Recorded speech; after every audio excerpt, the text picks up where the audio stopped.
한 놈은 무릎 나가고 얼굴에 상처 입고 오고 하나는 카메라 안 갖고 오고 4일. 자, 이 상황은 저희가 잠시 후에 어떤 상황인지 말씀드리도록 하겠습니다. 단신 뉴스에 있어요. 4일 서울 잠실구장과 울산 문수구장에서 열릴 예정이었던 프로야구 경기가 폭염으로 취소됐다는 소식입니다. 폭염으로 취소된 건 2015년 KBO 리그가 폭염 규정을 제정한 뒤 두 번째와 세 번째입니다. 이게 폭염 때문에 이제 경기를 취소시킬 수 있는 조항이 생겼죠. 그리고 네. 몇 년 전에는 이제 미세먼지 때문에 그것도 생겼죠. 이제 취소를 시킬 수 있는 규정들이 생겼죠. 네. 근데 이제 오늘 같은 경우에는 잠실에서는 5분이 열사병 때문에 실려가셨다고. 맞아요. 네, 그래서 온열 질환. 예, 그리고 금요일 같은 경우에도 사실 그 LG와 롯데 그 울산 경기가 특히 거기 인조잔디잖아요. 더 덥지. 예, 그러니까 온도계를 갖다 꽂았는데 그냥 50도까지 가더라고요. 뭐 연병 감독도 그렇고 이제 김태형 감독도 그렇고 경기 취소 잘했다라고 이제 이야기를 했고. 그러니까 이게 섭씨 35도 이상인 상태가 2일 이상 지속될 경우에는 그리고 예상될 경기는 취소할 수 있다 이렇게 규정이 네, 있다고 규정이 하는데 있죠. 그러니까 울산 문수 야구장 생각 장난 아니에요. 우리 몇 년 전에 올스타전 갔다가 진짜 저희가 2018년에 예. 2018 KBO 올스타전 오늘 축제 시간 이용철 해설위원, 장성 해설위원과 함께하겠습니다. 그 대낮에 했잖아요. 그 맞아요. 낮부터 와. 그리고 선수들 나가서 다 사인을 했잖아요. 그때. 야, 근데 진짜. 와 그 열기가 중계석까지 느껴졌거든요. 그래서 꼭 굳이 7월 말 8월 초에 제 2경기장 이 경기를 해야 되냐. 근데 이게 보니까 네. 이 8월 달에 이 배정을 할 수 밖에 없었던 거는 그 ABS가 설치가 안 됐었대요. 그쪽에 시즌 초에 네. 제 2구장에. 아. 그래가지고 이제 늦게 설치를 하다 보니까 네네. 이게 날짜가 7월 말 8월 초로 이렇게 됐다고 하더라고요. 그렇죠. 네. 근데 또 이제 아쉬운 부분은 울산 구장에서 1년에 이제 한 6경기 정도 이제 펼쳐지거든요. 올해 이제 두산과의 경기가 있었는데 맞아요. 그럼 예. 이거 취소되면 거기 이거 아마 사직으로 넘어갈 거예요. 넘어가요. 예. 그럼 울산 팬들이 아쉽겠다. 그러니까 그런 것 때문에 그런 거죠. 예. 그러니까 인조잔디라고 좀 생각을 했다고 한다면 뭐 4월 달이라든가 5월 달, 6월 달도 괜찮거든요. 네. 그때 이제 경기를 좀 일정을 잡아가지고 했으면 울산 팬들도 또 야구를 또 볼 수 있는 기회를 또 얻는 거잖아요. 네. 그래서 요거는 아마 제가 보다 추후 편성인데 추후 편성은 사직구장으로 넘어갈 가능성이 높습니다. 가뜩이나 구독자 수가 증가하지 않고 있는 최근의 야구라 추세인데요. 오늘 녹화에 GPD가 카메라 가방을 두고 녹화장에 왔다고 합니다.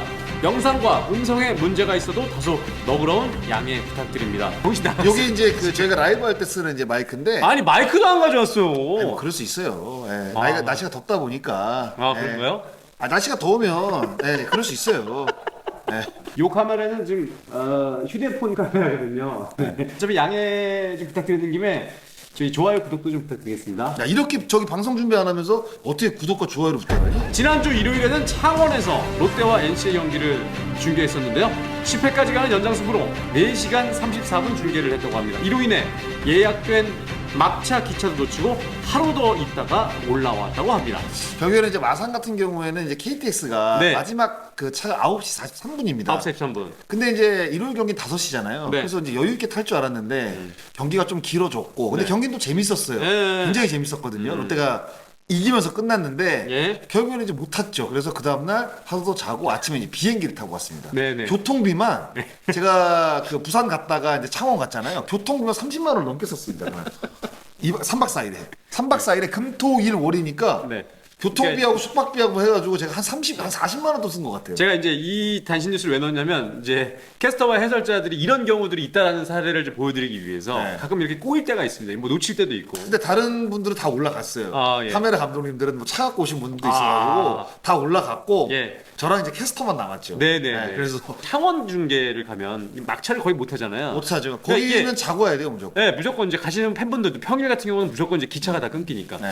한번 그 코레일하고 NC 쪽하고 좀 얘기를 좀 잘하시면 안 될까? 저도 그랬으면 좋겠어요. 좀 아예 10시, 오히려 10시 좀 10시 안 돼요. 10시 그러지 반, 말고 그러니까, 예. 그러지 말고 오히려 아예 그냥 늦게 그러니까 늦게 한 11시. 그러니까 11시쯤에 출발하는 건데 그게 또 뭐 열차를 또 거기 배정을 하면 이제 수요가 있어야 되는데 없을 수도 있구나. 그러니까 야구가 또 없는 날에는 11시 기차를 누가 타겠어요. 그러겠네. 그런 것도 생각을 해야죠. 그러면 거기 운행하시는 분들은 또 네.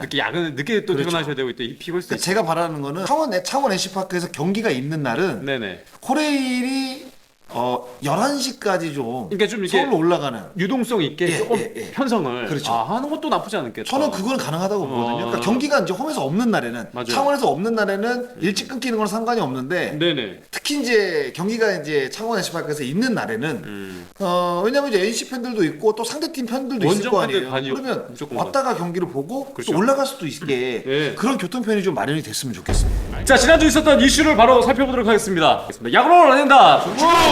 자, 들어갈게요. 어떤 이슈들이 있었는지. 가장 먼저 첫 번째 이슈는 하나 이글스 흥행 신기록. 이글스. 결국에는 단일 시즌 최다 37번의 매진 신기록을 기록했습니다. 이게. 네, 기아전이었죠. 한화 이글스가 지금 경기 수가 100경기로 조금 넘었거든요. 네. 한 경기니까 잔여 경기가 43경기란 말이에요. 그럼 와. 거기서 절반 정도는 홈 경기로 이루어질 거란 말이에요. 네네. 그러면 앞으로 매진 횟수가 더 늘어날 가능성도 있죠. 와. 지금 사실 뭐 이 매진 어떤 행렬로 봤을 때는 40회는 무조건 넘을 것 같고요. 예. 45번도 넘을 것 같아요. 제가 그렇죠. 봤을 때는. 네. 50번을 채우느냐 채우지 못하느냐 이렇게 지금 갈 가능성이 있는데 지금 12,000석이 37번이 매진이 됐다는 거는 2018년도에 하나가 가장 많이 들어왔을 때가 73만 4,110명, 평균 10,000명이 조금 넘었습니다. 예. 그런데 현재 지금 그 페이스를 넘고 있거든요. 평균 관중이 11,301명이니까 계속 거의 매진이라고 보면 돼요. 아니, 그러니까 구장이 12,000석인데 12,000석. 평균 관중이 11,000 몇 분 들어오신다. 네, 그러니까 거의 매 경기 지금 와. 매진이라고 보시면 돼요. 예. 네. 그러니까 이 이전 기록이 삼성 라이온즈가 1995년에 기록한 36번이었어요. 맞아요. 그걸 넘어선 거죠. 그러니까. 근데 그 당시 이 삼성 라이온즈가 거기도 구장이 작았어요. 시민구장. 대구 시민구장. 네, 시민구장도 아마 제가 알기로 만석이 조금 넘는 걸로 알고 있거든요. 네네. 그러니까 하나 이글스 그 구장하고 거의 흡사합니다. 네, 관중수가 조금 더 아마 대전 하나생명 이글스파크가 조금 더 많을 거예요. 네. 좀 궁금한 건 이거예요. 하나이글스가 물론 초반에 막 1위까지 했었습니다만 이 매진 행렬이 계속 이어지고 있는 원인, 이유가 뭔가 궁금해하는 분들도 계시더라고요. 전체적으로 올해 관중들이 많이 늘어났거든요. 네. 유현진 선수가 이제 영입이 되면서 하나 이글스 팬들이 이제 하나 이글스를 바라보는 시각이 조금 달라졌죠. 유현진 선수 전 티켓 파워도 분명히 있다고 봅니다. 네. 그런데다가 노시환이라는 또 작년 홈런 타자도 있고 그리고 뭐 젊은 선수들도 있고 뭐 새롭게 또 FA로 또 영입한 선수들 뭐 이렇게 선수들이 또 있다 보니까 아무래도 이제 팬들이 야구장을 좀 많이 찾아주시는 게 아닌가 뭐 그런 생각들이 들어요. 구장이 그렇게 크진 않습니다만 이 매진을 기록했다는 건 의미가 좀 있는 것 같은데. 그렇죠. 하나이글스 옆에 지금 구장도 좀 짓고 있잖아요. 짓고 있죠. 내년 3월 22일 날 개장하는 걸로 제가 알고 있거든요. 이게 사실 뭐 베이스볼 드림파크가 관중석 규모가 2만이 조금 넘어요. 그래요. 2만 명이니까 지금 들어오시는 것보다 딱 2배 정도 더 들어오신다고 생각을 하시면 될 것 같아요. 그러면 내년부터는 아무래도 조금 더 좀 쾌적한 환경에서 야구를 또 볼 수 있는 환경적인 게 또 만들어지다 보니까 그리고 또 새로운 야구장이 또 건설이 되면 네. 이제 관중분들이 그 구장을 보기 위해서 야구장을 또 많이 찾아주십니다. 그럼 내년에도 기대가 되네요. 훨씬 늘어날 거예요. 제가 봤을 때는. 어. 네, 저는 내년 시즌에 제가 봤을 때는 100만 명 돌파할 가능성이 좀 높다고 봅니다. 네. 그러고 보니까 또 이글스 파크 주변에도 맛집들이 좀 있는데 볶음밥 잘하는 그 동춘이었나? 그 이름은 그 옆에 있는 예. 거. 그 조금 더 올라가면 하나 칼국수 있잖아요. 그리고 저기 건너편 약간 대각선으로 내려가면 거 생선구이집도 있고.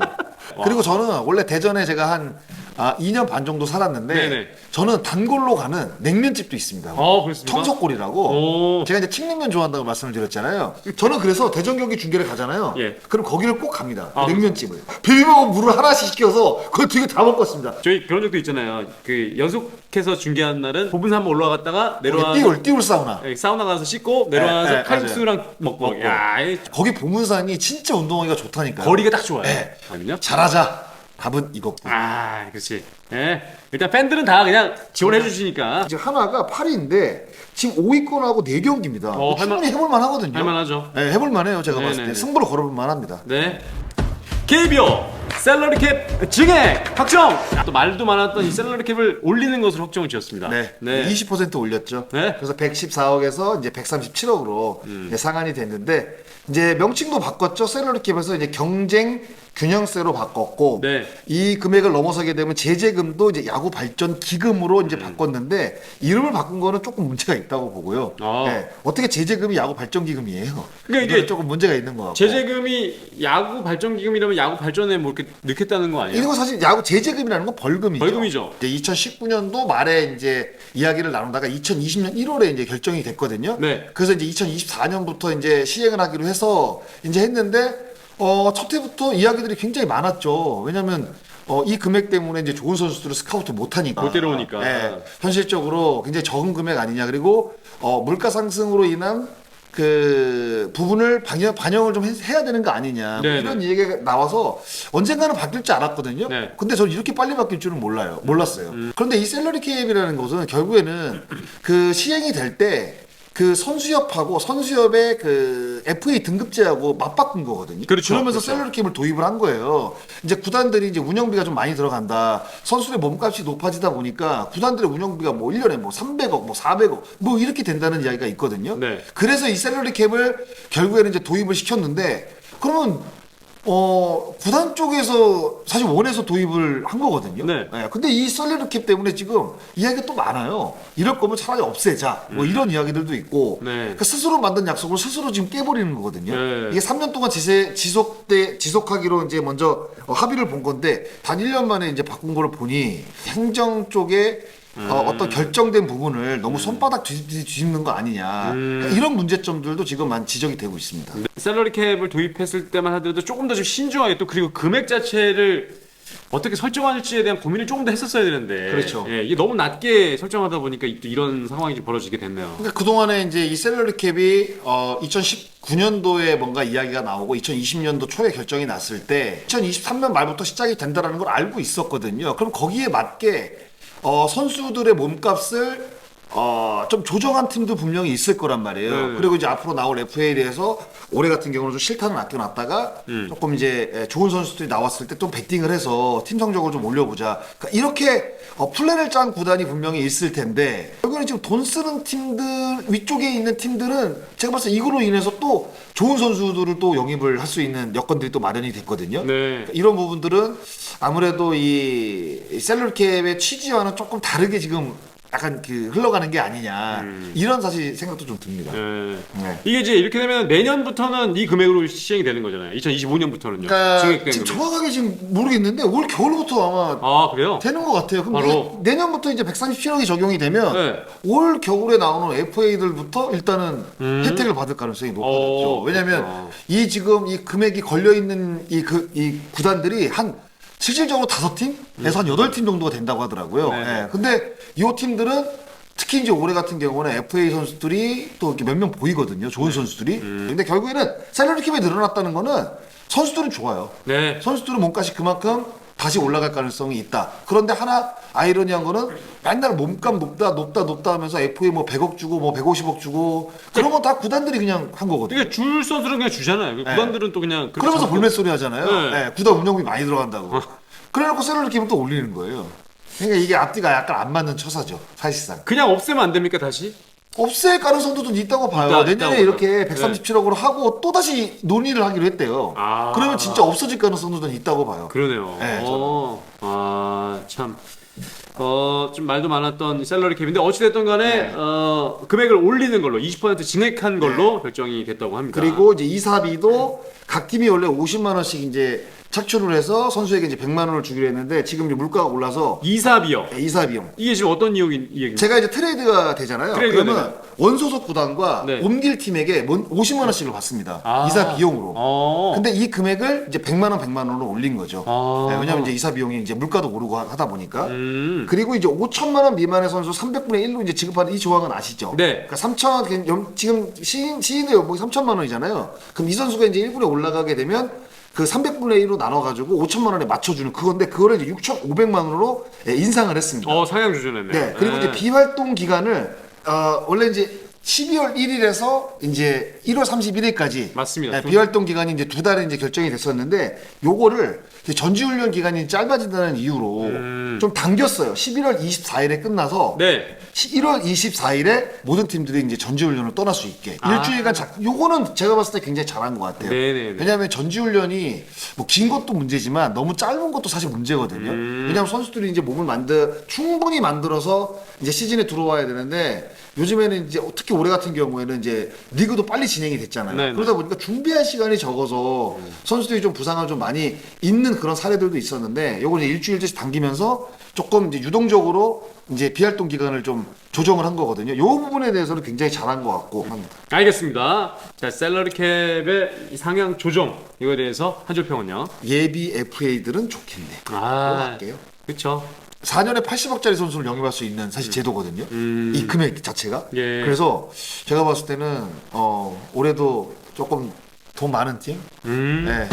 두산 베어스 한 경기 최다 득점 신기록 작성. 아, 참 이 경기 진짜 와, 좀 이날이 1일 최다 득점 신기록이 났던 경기예요. 네네. 굉장히 이야기가 많았던 날이었죠. 이날이. 근데 광주에서 펼쳐졌던 두산과 기아의 경기였습니다. 네. 야, 이 경기에서 두산 베어스가 30득점을 올렸습니다. 28개 안타, 4사구 14개였고요. 네. 97년도 5월 삼성과 LG가 27대 5가 난 경기가 있는데 네. 이 득점을 넘어선 기록입니다. 제러드 영 선수는 5안타 2홈런 8타점, 강승호 선수는 4안타 6타점, 김기현 선수는 5안타 4타점 이렇게 올렸어요. 이 세 선수가 올린 타점이 18타점입니다. 네네. 어마어마했고요.